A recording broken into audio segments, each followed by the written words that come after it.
अचानक जो विषय झाला, म्हणजे एप्रिल महिन्यामध्ये पाडणार होते, सूत्रांनी सांगितलेलं होतं त्याच पद्धतीनं, जे की सोशल मीडिया थ्रू पण सांगितलं होतं त्याच पद्धतीनं, न्यूजपेपरच्या माध्यमातून पण सांगितलं होतं की मार्च महिन्याच्या एंडला किंवा एप्रिल महिन्याच्या एंडला पडणार होतं. त्याच्या आधी वारंवार मी व्हिडिओच्या माध्यमातून पण सांगत होतो की का असेल ते लवकर लवकर वयवाढीचा विषय, त्याच पद्धतीनं आदिवासी घटक जो आहे त्यांचा विषय, आणि त्याच पद्धतीने एसटी कॅटेगरी, या तीन घटक तुम्ही क्लिअर करा आणि मगच भरती पाडा. हा विषय खूप महत्वाचा होता.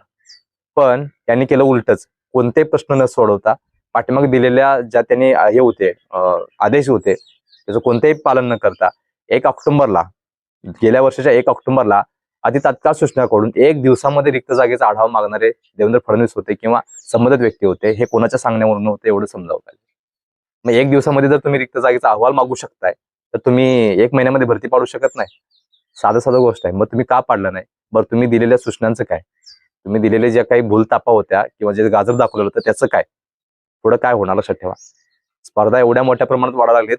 त्यामध्ये आता खूप महत्वाची गोष्ट की त्यांनी ज्या सांगितलेल्या गोष्टी होत्या की विविध समाजाला त्यांनी जे काही उंचीमध्ये सूट दिलेली आहे, जसे आदिवासी घटक आणि एसटी कॅटेगरी, या दोघांना 5-5 सेंटीमीटर सूटचा विषय, त्यामुळे काही मुलं प्रवाहात आलेले आहेत.